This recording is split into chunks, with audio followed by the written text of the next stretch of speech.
আসসালামু আলাইকুম ওয়া রাহমাতুল্লাহি ওয়া বারাকাতুহু। আজকে আমরা তাইসিরুল মুবতাদি ক্লাস 16 তে মাজি ইহতিমালি বহসের সিগা বানানোর পদ্ধতি ও তার অর্থ কেমন হবে তা নিয়ে আলোচনা করব ইনশাআল্লাহ। এছাড়াও আর দুইটি বিষয় নিয়ে আমরা আলোচনা করব। এক নাম্বার, শিকুহিদান দাদান মুরদান মাস্তার দ্বারা মাজি ইহতিমালি বহসের গর্দান অর্থ সহকারে আপনাদের সামনে পেশ করব। দুই নাম্বার, আজকে ক্লাসটিকে যেন আপনারা খুব সহজে আয়ত্ত করতে পারেন এজন্য নমুনা স্বরূপ আমাদান মাস্টার দ্বারা মাজি ইহতিমালি বহসের গর্দান অর্থ সহকারে ভিডিওতে লিখিত আকারে পেশ করব। চলুন আমরা পড়া শুরু করি। बिस्मिल्लाहिर रहमानिर रहीम। माजी एहतिमाली बनाने का कायदा। माजी एहतिमाली बनानोर पद्धति। माजी मुतलक के वाहिद गैब के आखिर में हा और बाशद ज़ियादा कर दो। माजी मुतलक के वाहिद गैबेर शेषे हा एवं बाशद वृद्धि कर दो। माजी एहतिमाली का वाहिद गैब बन जाएगा। माजी एहतिमालीर वाहिद गैब गठित होबे, जैसे जेमन आमादाह बाशद।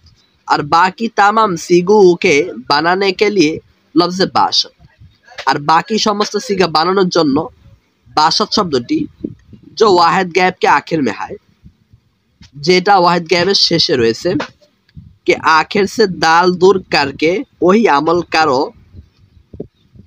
तार शेषे जे दालटा रयेछे ता दूर करे बाश शब्देर मध्य वही আমলটা करो जो माजी मुतलक में किया था, যে আমলটা মাজি মুতলাকের মধ্যে করেছিলে। বাসাত শব্দের শেষ থেকে যখন দাল পড়ে যাবে তখন থাকলো শুধু বাস। এই বাসের মধ্যে ওই আমল করো যে আমলটা তুমি মাজি মুতলাকের মধ্যে করেছিলে, অর্থাৎ পর্যায়ক্রমে নুন দাল মিম, নুন দাল ইয়া মারুফ ইয়া মাজহুল দাল মিম ইয়া মাজহুল মিম বৃদ্ধি করো। জैसे যেমন আমাদাহ বাসাত, এটি হলো ওয়াহিদ গায়বের সিগা, মাজি ইহতিমালি বহসের ওয়াহিদ গায়বের সিগা। আমাদাহ বাসাত, এই যে আমাদাহ বাসাদ, এই বাসাদের শেষে যে দাল আছে এই দালটাকে ফেলে দিছে। এরপর এটা জুমা গায়েবের সিগা বানানোর জন্য তার শেষে নুন দাল বৃদ্ধি করা হয়েছে, যেমনটা আমরা মাজি মুতলাকের মধ্যে করেছিলাম। আমাদাহ বাসি, আমাদাহ বাসাদ, আমাদাহ বাসান, আমাদাহ বাসেদ। পর্যায়ক্রমে তারা মাজি মুতলাকের সিগা বানানোর জন্য নুন দাল ইয়া মারুফ ইয়া মাজহুল দাল মিম ইয়া মাজহুল মিম যেভাবে বৃদ্ধি করতে হয় ঠিক এইভাবেই বৃদ্ধি করতে হবে মাজি ইহতিমালির মধ্যে। তবে শর্ত হলো মাজি ইহতিমালি বহসের ক্ষেত্রে দাল ফেলে তারপর বৃদ্ধি করতে হবে।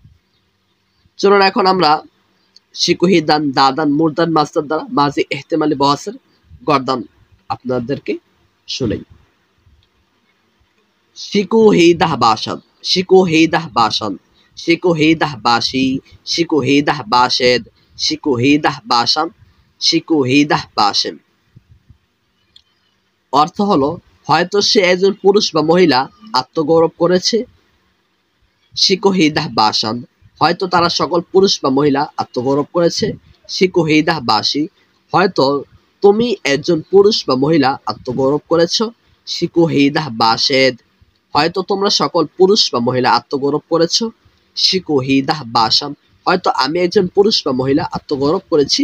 শিকুহিদাহ বাসেম, হয়তো আমরা সকল পুরুষ বা মহিলা আত্মগৌরব করেছি। দাদান মাস্টার দ্বারা এখন গর্দান দিব। দাদাহ বাসাদ, হয়তো সে একজন পুরুষ বা মহিলা দিয়েছে। দাদাহ বাসান, হয়তো তারা সকল পুরুষ বা মহিলা দিয়েছে। দাদাহ বাসি, হয়তো তুমি একজন পুরুষ বা মহিলা দিয়েছ। দাদাহ বাশেদ, হয়তো তোমরা সকল পুরুষ বা মহিলা দিয়েছ। দাদাহ বাসাম, হয়তো আমি একজন পুরুষ বা মহিলা দিয়েছি। দাদাহ বাসেম, হয়তো আমরা সকল পুরুষ বা মহিলা দিয়েছি। মুরদান মাস্টার দ্বারা এখন গর্দান দিব। মুরদাহ বাসাদ, হয়তো সে একজন পুরুষ বা মহিলা মৃত্যুবরণ করেছে। দাদাহ বাসান, হয়তো তারা সকল পুরুষ বা মহিলা মৃত্যুবরণ করেছে। দাদাহ বাসি, হয়তো তুমি একজন পুরুষ বা মহিলা মৃত্যুবরণ করেছ। দাদাহ বাশেদ, হয়তো তোমরা সকল পুরুষ বা মহিলা মৃত্যুবরণ করেছ। দাদাহ বাশেদ, হয়তো তোমরা সকল পুরুষ বা মহিলা মৃত্যুবরণ করেছ। দাদাহ বাসাম, হয়তো আমি একজন পুরুষ বা মহিলা মৃত্যুবরণ করেছি। দাদাহ বাসেম, হয়তো আমরা সকল পুরুষ বা মহিলা মৃত্যুবরণ করেছি।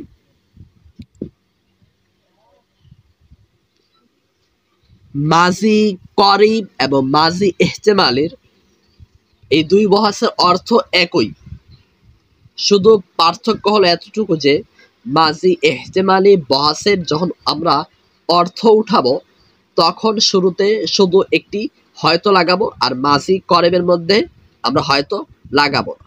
পার্থক্যটা এতটুকুই। আশা করি আজকে ক্লাসে পড়া আপনাদের সকলেই বুঝতে পেরেছেন। যদি আজকের ক্লাসের কোনো অংশ আপনাদের বুঝতে অসুবিধা হয় তাহলে অবশ্যই আপনারা আমাদেরকে কমেন্টে তা জানাবেন। আমরা ইনশাআল্লাহ আপনাদের প্রশ্নের উত্তর দেওয়ার যথেষ্ট চেষ্টা করব। আজকের ক্লাসটি যদি আপনাদের সামান্যতম উপকার আসে তাহলে অবশ্যই ভিডিওতে একটি লাইক দিবেন এবং সবার উদ্দেশ্যে ভিডিওটি শেয়ার করবেন।